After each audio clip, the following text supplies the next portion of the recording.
नमस्कार श्रोते हो, संगम माऊली सखा मंचतर्फे आपले पुन्हा एकदा स्वागत. आज आम्ही एक वेगळा विषय घेऊन आपल्यापुढे आलो आहोत.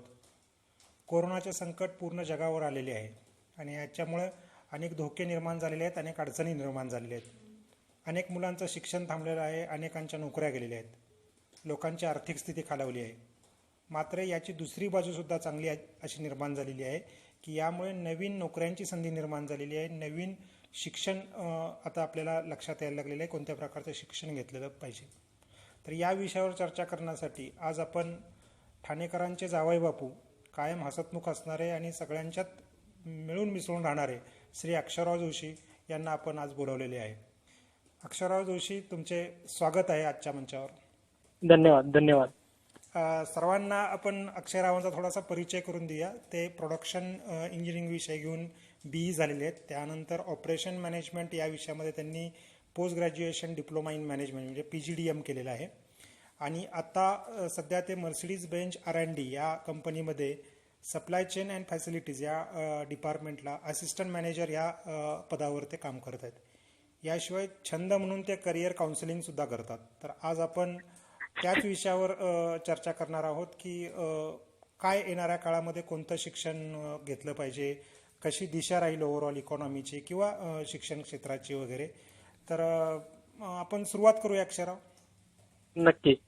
मग सुरुवातीला मला नक्कीच असं सांगायला आवडेल की आता जे तुमच्या समोर मी बोलणं हे म्हणजे सूर्यासमोर काजव्यानं स्वतःचं ज्ञान दाखवल्यासारखं किंवा कसा मी चमकू दाखवल्यासारखं आहे. तर त्यामुळे मला असं वाटतं की आपण दोघंही यातलं डिस्कशन करू. सूर्या बल म्हणजे बंद झालेल्या सूर्या पुढे सूर्या कंपनीचा बल असतो त्याच्या पुढेचा काजवा असा आहे. सो आपण हे तुम्ही म्हटल्याप्रमाणे एक डिस्कशन ठेवूया. हो, नाही करूया ना, चर्चाच करूया. पण कसं आहे, मी आता कंपनी वगैरे काम सोडून बरेच म्हणजे कंपनीनं मला काढून बरेच वर्ष 12-13 वर्ष झाली. त्यामुळे मला शिक्षण क्षेत्रातच आता मी आहे. शिक्षण क्षेत्र म्हणजे काय, नुसतं अंपायरिंग आहे. ऍक्च्युली तो क्रिकेट खेळतच नाही, नुसतं लांबनच अंपायरिंग करत असतो.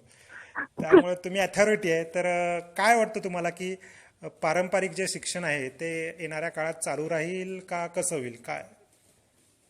एकतर मला असं वाटतं की जे बेसिक डिस्कशन किंवा एक बेसिक कुठल्याही याच्यामधलं नॉलेज जे असतं कुठल्याही विषयातलं ते नेहमीच महत्वाचं असतं.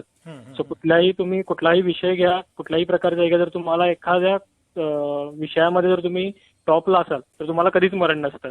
मग तो कोरोना असू दे किंवा काही असेल तरी तो जो टॉपचा असतो त्याला कधीच तो त्या काळात पण तो सर्व्हाइव्ह करू शकतो. बरोबर आहे. म्हणजे आता बेसिक इंजिनिअरिंगच्या ज्या ब्रांचेस असतील किंवा बेसिक जे नॉलेज असेल ते कायमच राहणार आहे. पण आपला मुद्दा असा आहे की प्रत्येक जणच त्या क्षेत्रात टॉपला जाऊ शकत नाहीत. अशी बरीचशी लोक असतात की टॉपला जाऊ शकत नाही. तर मग अशा लोकांनी काय करायचं? मग ते असं मध्ये आधीच राहायचं का? अशी काही नवीन स्किल कुठली आहेत का बाजारात? करेक्ट. सो त्यामुळेच पहिलं तर सगळ्यात महत्वाचं आजच्या ह्याच्यामध्ये तुमचं जे लॉजिकल रिझनिंग आहे कुठल्याही विषयासाठीचं, कुठल्याही दैनंदिन विषयातलं जे लॉजिकल रिझनिंग आहे जर तुमच्याकडे चांगलं असलं तर तुम्ही बिझनेस केलात किंवा कुठल्याही विषयातून कुठल्याही कंपनीमध्ये गेलात तरी इथं सर्व्हाइव्ह करू शकता. सो एक तर तुम्ही ते कसं डेव्हलप करू शकता, तर वेगवेगळ्या त्याच्यामध्ये कोर्सेस असतील किंवा वेगवेगळ्या प्रकारच्या दैनंदिन आयुष्याला तुम्ही गोष्टी कशा हाताळता यातनं सगळ्यात पहिली महत्वाची गोष्ट असते. दुसरी गोष्ट लॉजिकल म्हणजे दैनंदिन अवस्थेतलं एखादं उदाहरण देता येईल की ह्या माणसाचं लॉजिकल रिझनिंग चांगलं आहे असं आपल्याला म्हणता येईल? अगदीच साधं उदाहरण द्यायचं झालं तर आता एखादं जेव्हा कुठलाही तुमच्या समोर प्रॉब्लेम येतो आयुष्यामध्ये किंवा कुठलाही तुम्ही साधं दैनंदिन जीवनामध्ये तुम्हाला कुठलाही एखादा प्रॉब्लेम आला तर तुम्ही कुठल्या प्रकारची दिशा त्यामध्ये ठरवता आणि त्यानंतर ती ठरवत असताना त्याला किती वेळ घेता. तर या दोन्ही गोष्टींवरती तुमचं पुढच्या त्या डिसिजन मेकिंग वरती बराच त्याचा इम्पॅक्ट होतो. आणि हीच गोष्ट आता सध्या कंपनीमध्ये बघितली जाते कुठल्याही की तुम्ही किती योग्य पद्धतीनं या योग्य दिशेमध्ये डिसिजन केवढ्या फास्ट घेत आहात. म्हणजे असं म्हणता येईल का की IQ जो असतो त्याच्याबरोबरच EQ पण आहे, जो म्हणजे इमोशनल क्वोशंट. करेक्ट. तुम्ही भावनिक दृष्ट्या किती स्ट्रॉंग आहात. करेक्ट. आणि सिम्पथीच्या इथं नाहीये तुम्ही, हे महत्वाचं आहे मला वाटतं. करेक्ट. बरेच लोक सिम्पथी द्यायचा प्रयत्न करतात एखाद्या विषयावरती, तर त्याच्याऐवजी इम्पथी आजकाल खूप महत्वाची ठरलेली आहे की तुम्ही त्याला पुढाकार कसा देऊ शकता त्या व्यक्तीला पुढे जाण्यासाठी आणि एकत्र कसा घेऊन जाऊ शकता. तर तो खूप महत्वाचा विषय ठरलेला आहे. आणि त्याचबरोबर जर तुम्ही म्हटलात की आता करोनाच्या काळामध्ये आपल्याला कुठल्या स्किल्स डेव्हलप करता येतील आणि काय, तर एक चांगली गोष्ट अशी झालेली आहे की या काळामध्ये भरपूर गोष्टी ऑनलाईन आता आलेल्या आहेत आणि ज्या शिकायला खूप इझिली अवेलेबल झालेल्या आहेत, ज्या पूर्वी नव्हत्या. बरोबर आहे. उदाहरण द्यायचं झालं तर कुठलाही तुम्हाला कोर्स करायचा आहे आणि कुठल्याही पद्धतीने तुम्हाला शिक्षण घ्यायचं तर आता ऑनलाईन ते अवेलेबल आहे. सो तुम्ही गुगलवरती गेलात आणि ते एखादं फॉर एक्झाम्पल तुम्हाला एखादा कोर्स करायचा आहे तर मला आता डाटा मॅनेजमेंट शिकायचं आहे, तर मी त्याचं टाकलं तर आता कमीत कमी 15 ते 20 साईट्स आहेत की ज्या तुम्हाला चांगल्या पद्धतीनं त्याच्यातलं बेसिक आणि पुढचं पण शिक्षण देऊ शकतात कमी किमतीमध्ये, कारण त्याच्यामध्ये कॉम्पिटिशन वाढलेली आहे सडनली. नाही अगदी बरोबर आहे. म्हणजे हे फ्री कोर्सेसचा तर इतकं आता सुविधा उपलब्ध झाली आहे की कुठल्याही विषयात तुम्ही जाऊन फेसबुकला बघा किंवा गुगलला बघा, तुम्हाला खूप संधी निर्माण झाली. फक्त ती आपण बरोबर ती कॅप्चर करून तो कोर्स जॉईन करायला पाहिजे, हे महत्वाचं आहे. करेक्ट. पूर्वी कसं होतं की वेगवेगळे शिक्षण संस्था होत्या आणि वेगवेगळ्या एक शैक्षणिक डेव्हलपमेंट्स होत्या, त्याच्यामध्येच जाऊन तुम्हाला शिकावं लागायचं पर्टिक्युलर नॉलेज घेण्यासाठी. पण आता कसं झालंय, या ऑनलाईन याच्यामुळं हे मार्केट सडनली ओपन झालंय. पूर्वी युट्यूबवरती वगैरे व्हिडिओ असायचे पण त्यातनं सर्टिफिकेशन मिळत नव्हते. तर तुम्ही सांगू शकत होता की मला एखाद्या गोष्टीचं नॉलेज आहे पण त्यासाठी सर्टिफिकेट दाखवू शकत नव्हता. आता या वेगवेगळ्या साईट्समुळे, जसं की युडेमी झालं, अनअकॅडमी आणि बायजू, या अशा भरपूर साईट्स आहेत. त्याच्यामध्ये तुम्ही डायरेक्टली जाऊन स्वतःला एनरोल करून चांगल्या पद्धतीने सर्टिफिकेट घेऊ शकता आणि ते तुमच्या रिझ्युमेवर तुम्ही दाखवू शकता जर तुम्हाला कुठेतरी नोकरी करायची असेल तर. त्यासाठी शैक्षणिक पात्रता काय लागते? म्हणजे आता ग्रॅज्युएटच लागतो का? आता आपल्या ग्रुपवर समजा कोण 12वी झालेलं वगैरे असेल किंवा ग्रॅज्युएट असेल तर अशा मुलांना करता येतं? कसं आहे? हो, कुणालाही ते कोर्स करता येतातच. आणि त्यातली अजून एक चांगली गोष्ट आहे की फक्त आपण शैक्षणिक दृष्टीने एखादा जॉब मिळण्यासाठी म्हणून पण कोर्सेस असं नाही. आता मला जर फॉर एक्झाम्पल आपण म्हणू की खगोलशास्त्रामध्ये इंटरेस्ट आहे, माझा जॉब आता चालू आहे पण मला खगोलशास्त्रामध्ये इंटरेस्ट आहे, किंवा मी 12वीचा विद्यार्थी आहे आणि मला एखाद्या विषयामध्ये फक्त इंटरेस्ट आहे जो मला पुढे माझ्यासोबत ठेवायचा, तरी त्यातलं सर्टिफिकेशन घेतल्यामुळं तुम्ही जॉब करत करत एखादा स्वतःचा बिझनेससाठी म्हणून पण त्या दृष्टीने स्वतःचा प्रयत्न करत राहू शकता त्या आवडत्या विषयामध्ये.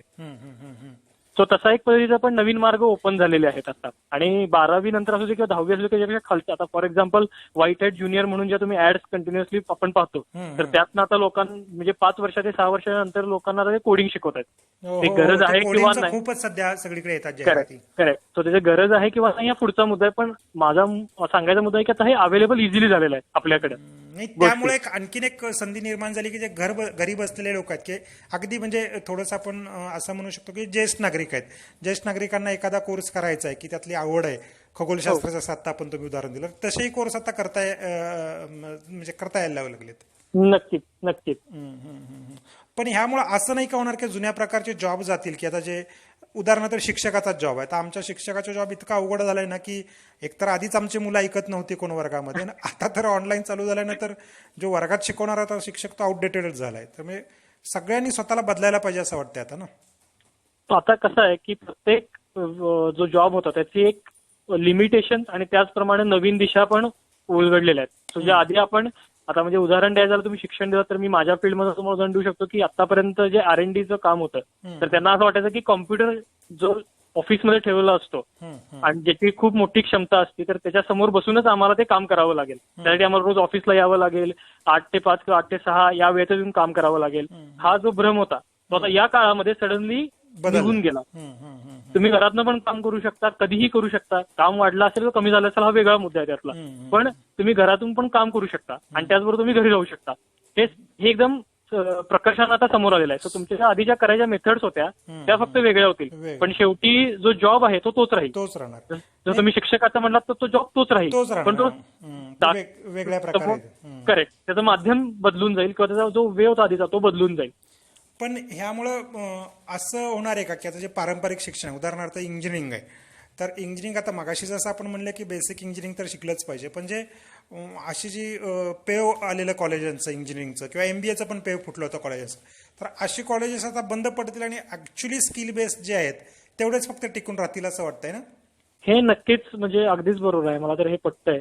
आणि त्याचबरोबर असंही होईल की ज्यांना खरंच त्यामध्ये इंटरेस्ट होता त्या गोष्टी करण्यामध्ये, ते पण थोडं आता त्याचा प्रभाव पण वाढलेला आहे. म्हणजे जी जनरेशन होती ती बघता आणि आता बघता ऑलरेडी मला असं जाणवते की बऱ्याच मुलांना हे कळलेलं आहे की इंजिनिअरिंग आणि MBA फक्त एक हे नाही आहे, माध्यम नाही आहे. आणि त्याचबरोबर हेही कळलंय की बाकीच्या कुठल्या कुठल्या फील्ड अवेलेबल आहेत. त्याचं नॉलेज आता वाढतं आहे मुलांमध्ये, कारण मी आता म्हटल्याप्रमाणे त्यांच्या हातात मोबाईल आलेत आणि त्यांना आता म्हणजे आता खरं सांगायचं तर माझ्या आणि माझ्या भावामध्ये 6 ते 7 वर्षाचं अंतर आहे, पण आमच्यामध्ये पण पिढीचं अंतर झालंय डायरेक्टली. आता 4-5 वर्षानंतर पिढी बदलते. बरोबर आहे. करेक्ट. कारण इन्फॉर्मेशन एज असल्यामुळं इन्फॉर्मेशन जी माझ्यापर्यंत इंजिनिअरिंगच्या वेळी पोहोचत होती पुस्तकांच्या माध्यमातून, ती त्यांना आता त्यांच्या काळामध्ये वेगवेगळ्या माध्यमातून खूप लवकर समजते.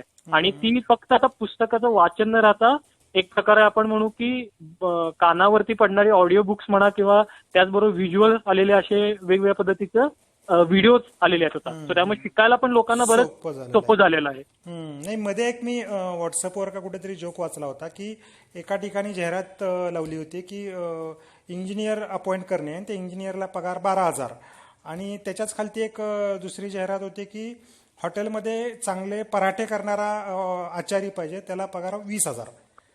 म्हणजे कारण आता समाजाची गरज बदलत चालली की इंजिनियर म्हणजे इंजिनिअरिंग आपण एक उदाहरण घेतलं, इंजिनियर असेल MBA असेल नुसतं शिक्षण घेतलंय पण तो त्या कामाचा नाहीये, आणि दुसऱ्या बाजूला पराठे करणारा असा तो आचार्य आहे की जो समाजाला आता गरज आहे चांगलं खायला मिळण्याची.